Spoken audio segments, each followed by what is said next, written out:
Praise the Lord. இயேசுவின் ரத்தம் ஜெயம். தினமும் இயேசு நிகழ்ச்சிக்கு உங்களை கர்த்தராகிய இயேசு கிறிஸ்துவின் நாமத்தில் வரவேற்கிறேன். செய்தியின் தலைப்பு இன்றே அந்த ஏற்ற காலம். ஆதார வசனம் 1 பேதுரு 5 அதிகாரம் 6 ஆகையால் ஏற்ற காலத்திலே தேவன் உங்களை உயர்த்தும்படிக்கு அவருடைய பலத்த கைக்குள் அடங்கியிருங்கள். ஆசீர்வதிக்கப்பட்ட மக்களே, தேவன் தம்மை உலகிற்கு வெளிப்படுத்தி கொண்டேதான் வருகிறார். ஏன் அவர் தம்மை வெளிப்படுத்த வேண்டும்?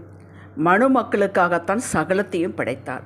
மனு மக்களையும் அவர்தான் உண்டாக்கினார், தமது சாயலில் உண்டாக்கினார். ஆதியாகமம் 1:27. அவர் ஆவியாயிருக்கிறார். நாமும் ஆவி மனிதர்கள் தான். உள்ளான மனிதன் ஆவியானவன். இதை நீங்கள் மறக்கக்கூடாது. இந்த ஆவி கர்த்தர் தந்த தீபம் என்று வேதத்தில் பார்க்கலாம். இது இயங்குவதற்கு சரீரம் தேவை. சரீரத்தை கொடுத்தார். இந்த சரீரத்தை நாம் பார்க்கலாம், உள்ளே இருக்கிற ஆவியை நாம் பார்க்க முடியாது. அதை நாம் விசுவாசித்து அதில் நடக்கிறோம். மனித ஆவி, இந்த ஆவி மனிதன் தேவனோடு இணைந்து அவரது கட்டளைக்கு கீழ்ப்படிந்து அவரது உதவியோடு தான் வெற்றி வாழ்வு வாழ முடியும். அப்படித்தான் உண்டாக்கப்பட்டிருக்கிறோம். நாம் தன்னிச்சையாக செயல்பட உண்டாக்கப்படவில்லை.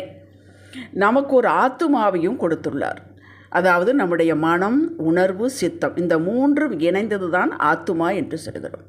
இந்த ஆத்துமா கர்த்தர் தந்த தீபமாகிய ஆவியோடு, அது இன்னொரு பகுதியில் இருதயம் என்றால் நம்முடைய பிளட்டை பம்ப் பண்ணி கொடுக்குற அதுவல்ல, ஒரு உறுப்பு அல்ல. உள்ளான மனிதனுக்குள்ளே இருக்கக்கூடியதுக்கு பேர் இருதயம். அந்த ஆவிக்கு பேர் இருதயம். உங்களுக்கு புரியாவிட்டாலும் பரவாயில்லை, கேட்டுக்கொள்ளுங்கள். நாளாக ஆவியானவர் உங்களுக்கு உணர்த்துவார். இது இணைந்து செயல்படும் போது எது?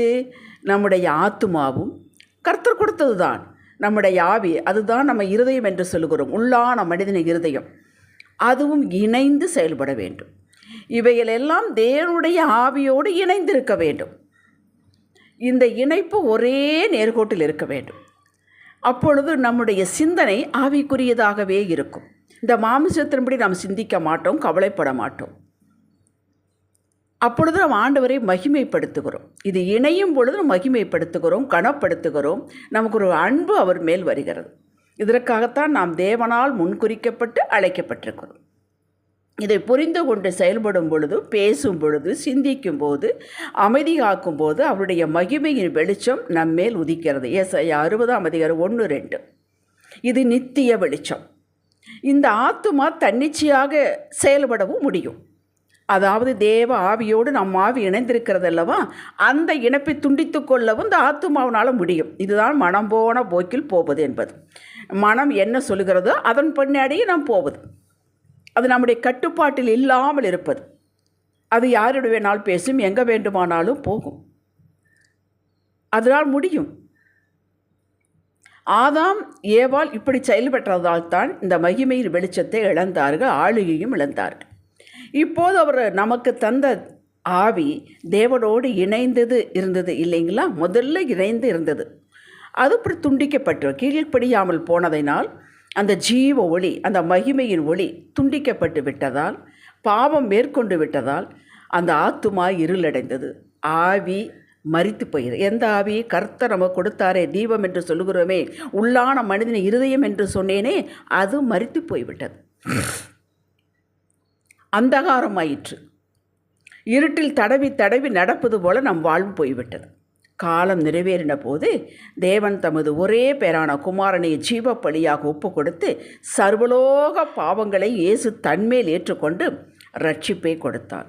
அதாவது மீண்டும் பரமதேவனோடு துண்டிக்கப்பட்ட உறவு இணைக்கப்பட்டு விட்டது.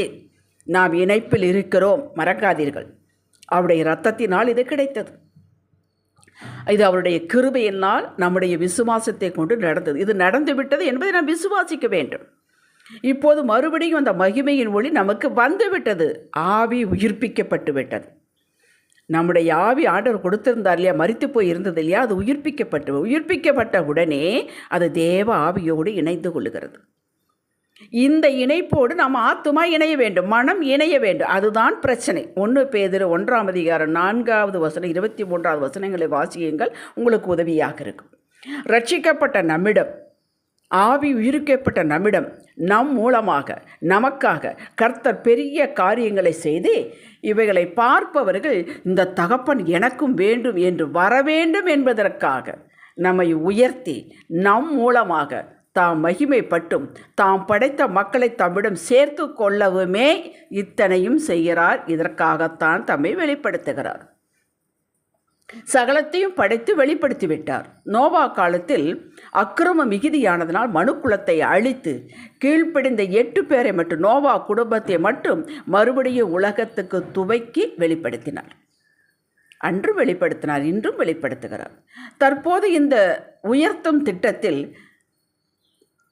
நாம் ஏதும் தனி இச்சையாக செயல்பட முடியாது. யோவான் 15:5 என்பது எத்தனை முறை சொன்னாலும் எழுதியே கொடுத்தாலும் பிராக்டிக்கல் வாழ்வில் தன் மக்களுக்கு கற்றுக் கொடுக்க விரும்புகிறார். அவரையே நம்பி அவரையே நம்பிக்கையாக கொண்டிருந்து காத்திருந்து பொறுமையோடு இருந்தவர்களுக்கு எத்தனை உயர்வுகள் என்பது வேதத்தில் பதிவு சொல்லப்பட்டது. பிரசங்கி 3ஆம் அதிகாரத்தை படியுங்கள். எல்லாவற்றுக்கும் ஒரு காலம் உண்டு. இதற்குத்தான் ஏற்ற காலம் என்பது. பனைமரம் முளைத்து வருவதற்கு, தென்னை மரம் காய்காத்து கொடுப்பதற்கும், யானை குட்டி போடுவதற்கும் மற்ற எல்லாவற்றுக்கும் ஒரு காலம் உண்டு. அவரவர் வழி காலம் அவரது கரத்தில் இருக்கிறது. சங்கீதம் 31:15. எடுத்தோம் கவிழ்த்தோம் என்று மனிதன் செயல்படுகிறான். ஆனால் கர்த்தரோ நமக்கென்று வகுத்த பாதையில் அவர் வைத்த திட்டம், அவர் வைத்த சித்தம், இதை நிறைவேற்ற அவர் எப்போதும் ஆயத்தம். வழிகாட்ட ஆலோசனை சொல்ல. சங்கீதம் 32:8. நாம் இதை புரிந்து கொண்டு இந்த ஆத்துமாவை அடக்கி அவர் பாதத்தில் வைக்க வேண்டும். இதுதான் நமக்கு ஒரு பிரச்சனை. வாழ்வின் சேலஞ்சே இங்கே தான் ஆரம்பிக்கிறது. இதை உணர்ந்த தாவீது, தாயின் பால் மறந்த குழந்தையைப் போல நான் என் ஆத்துமாவை அடக்கி அமர பண்ணினேன். என் ஆத்துமா பால் மறந்த குழந்தையைப் போல இருக்கிறது. சங்கீதம் 131:2. குழந்தை நிறைய பால் குடித்து விட்டதுன்னு வைத்துக் கொள்வோம். நிறைய அது தெரியாது, அதுக்கு இவ்வளவுதான் அளவு என்பது தெரியாது. நிறைய குடிச்சிடும். அதை நீங்கள் பார்த்துருக்கக்கூடும். பின் என்ன பண்ணோம்? அப்படியே தூங்கிவிடும். அதுக்கு ஒன்று தெரியாது. அந்த நிலை அப்படி நம்முடைய மனதை, ஆத்துமாவை, உணர்வை, சிந்தையை அடைக்க ஒரு பாதத்தில் வைக்க வேண்டும். நமக்குள் இருக்கும் ஆவியானவர் அடுத்த கட்டளை கொடுக்கும் வரை முதலில் சொன்னதற்கு கீழ்ப்படுத்தி செயல்பட்டு கொண்டிருக்க வேண்டும். இதுதான் அவருடைய கரத்தில் அடங்கியிருத்தல் என்பதாகும். நம்மை ஒருபோதும் வெட்கமடைய செய்யாது. இந்த அடங்கியிருத்தல், காத்திருத்தல் வெட்கமடைய செய்யாது. நாம் பிரகாசிப்போம். ஏசாயா 30:18. இந்த இப்படிப்பட்ட உயர்த்துவதற்கு அவரும் காத்திருக்கிறார். ஏங்க அவர் காத்திருக்கணும்? அவர் சர்வ வல்லவராட்சி அல்லவா? எப்படி, எதற்கு காத்திருக்க வேண்டும்? நாம் அவரோடு இணைந்து செயல்படவும் அவர் எதிர்பார்க்கும் மாற்றம் நம்மளே வெளிப்பட காத்திருக்கிறார். உள்ளான மாற்றம் வெளிப்படாவிட்டால் வெளியான மாற்றம் ஏற்படாது. இது நான் பலமுறை சொல்லிக்கொண்டே வருகிறேன். இதற்கு அவர் காத்திருக்கிறார். இதற்கு நம்முடைய ஒத்துழைப்பு தேவை. எவ்வளவுக்கு நாம் விட்டு கொடுத்து, எவ்வளவுக்கு மன்னித்து அவருடைய இணைந்து வேதத்தை வாசித்து அவரை தேடி அவரோடு இணைந்து கொண்டு நாம் ஆயத்தமாக இருக்கிறோமோ அந்த அளவுக்கு உயர்வு உடனே கிடைக்கும். இதை புரிந்து கொண்டால் கிறிஸ்துவ வாழ்வு அற்புதமாய் மாறும். ஆபிரகாமுக்கு 75 வயதில் ஆண்டவர் வாக்கு கொடுத்தார். ஆனால் சாராளுடைய பேச்சை கேட்டு தவறிவிட்டான். இஸ்மவேலுக்கு தகப்பனாகிவிட்டான். அவன் அடங்கி இருக்கவில்லை, பின் அடங்கியிருந்தான். அதாவது அடங்கியிருத்தல் என்பது அவருடைய காலம் நடக்கட்டும், அவர் சொன்னால் கட்டாயம் செய்வார். இதுவரை எனக்கு நடந்தது, இனிமேல் நடக்கும். எனக்கு வயதாகி விட்டது என்பதை நான் பார்க்க மாட்டேன். சாராளுக்கு கற்பம் செத்து விட்டது என்பதை நான் பார்க்க மாட்டேன். என் தேவன் சொன்னால் செய்வார் என்ற நிச்சயத்தில் வாழ்வதுதான் அடங்கி இருத்தல். ஈசாக்கை கொடுத்தார். அதிலிருந்து வம்சங்கள் பெரியாகுது. இன்று வரை நாம் எல்லாம் பிறப்பின்படி நாம் ஆபிரகாமின் சந்ததி. யோசேப்பு 17 வயது அவன் குழியில் போடும் பொழுது 13 வருடங்கள் வேதனைப்பட்டான். ஒவ்வொரு இடத்திலும் போத்திபார் வீட்டில் இருந்தாலும் சரி, சிறையில் இருந்தாலும் சரி, அவனுக்குள்ளே ஒரு காரியம் இருந்தது. கர்த்தர் என்னை பார்க்கிறார், கர்த்தர் என்னோடு இருக்கிறார். அது மட்டும்தான் அவனுக்கு புரிந்தது. ஆகையால் சந்தோஷமாக இருந்தான். சந்தோஷமாக அவனுக்கு கொடுத்த வேலையில் எந்த இடத்தில் வைத்தார்களோ அங்கே செய்தான். அதுதான் அடக்கியிருத்தல். உயர்வு பெற்றானே. மொர்தகாய், எஸ்தர் புத்தகத்தில் வரக்கூடிய மொர்தகாய், அதாவது ராஜாவை கொலை செய்வதற்கு ஏற்பாடு பண்ணினார்கள். அது கண்டுபிடிக்கப்பட்டு இவன் போய் சொல்லிவிட்டான். ராஜா தப்பித்து கொண்டார். உடனே அவனுக்கு ஏதும் செய்யப்படவில்லை. அவனும் அதை எதிர்பார்க்கவில்லை. மாமூலாக எப்பொழுதும் தம் வேலை சந்தோஷமாக செய்து கொண்டு வந்தான். நேரம் ஒன்று வந்தது, காலம் ஒன்று வந்தது. இவனுக்கு ஏதும் செய்யவில்லையா என்று கேட்டார். செய்யவில்லை என்று சொன்னார்கள். அப்பத்தான் யூதர்களுக்கு பிரச்சனையே இருந்தது. யூதர்கள் முழு யூத குலத்தையும் காப்பாற்ற அதை பயன்படுத்தினார். எஸ்தர் அதற்கு உதவி செய்தாள். அதுவரை அவன் ஏதும் கேட்கவில்லை. அதுதான் அடங்கி இருத்தல். இந்த ஏற்ற காலம் நமக்கு தெரியாதுங்க. நமக்கு எல்லாமே அவசரம்தான். அப்படி நடப்பதில்லை. வாழ்வில் அப்படி எதுவும் நடப்பதில்லை. அதனால்தான் லூக்கா 21:19 ஆண்டவர் இப்படி எழுதி கொடுத்தார். பொறுமையோடே உங்கள் ஆத்துமாவை காத்து கொள்ளுங்கள் என்றார். இதன் பொருள் பொறுமையோடே கர்த்தருடைய அடுத்த மூவுக்கு காத்திருக்க வேண்டும். உங்கள் மனம் போல செயல்படக்கூடாது. நேரமாகிவிட்டது, ஒன்றுமே நடக்கவில்லை, நாம் நம்மளுடைய இஷ்டம் போல் ஏதாவது நம்முடைய யோசனைப்படி செய்யலாம் என்று பிளான் பி வைத்து கொண்டிருக்கக்கூடாது. சவுல் அப்படித்தான் செய்தான், வாழ்க்கை இழந்தான். உங்களுக்கு மக்களே, உங்களுக்கு உயர்வு நிச்சயம். ஏதோ வயதான காலத்திலே உயர்வு என்று ஏங்காதீர்கள். எப்போது எதை எப்படி கொடுக்க வேண்டும் என்பதை அவர் அறிவார். உங்களை சிந்தையை அமர வைத்து அவரது வழிநடத்தலுக்கு பொறுத்திருங்கள். இதுதான் அடங்கியிருத்தல் என்பதாகும். அடங்கியிருத்தல் என்பது யாரோ நம்மளை கட்டுப்பாட்டில் வைத்திருக்கிறார்கள், நம்ம பல்லை கடித்து கொண்டு இருப்பது அல்ல, சந்தோஷத்தோடு மகிழ்ச்சியோடு இருப்பது. பிள்ளையை +2 முடித்து மேல்நிலைக்கு கல்விக்கு போவதற்கு ஆண்டவர் 5 மாதம் அடங்கீர் என்று சொல்வதில்லை. அவருக்கு தெரியும் இப்பொழுதே செய்து ஆக வேண்டும் என்றும். நம்மை காட்டில் அவர் அதிக கரிசனம் உள்ளவர்.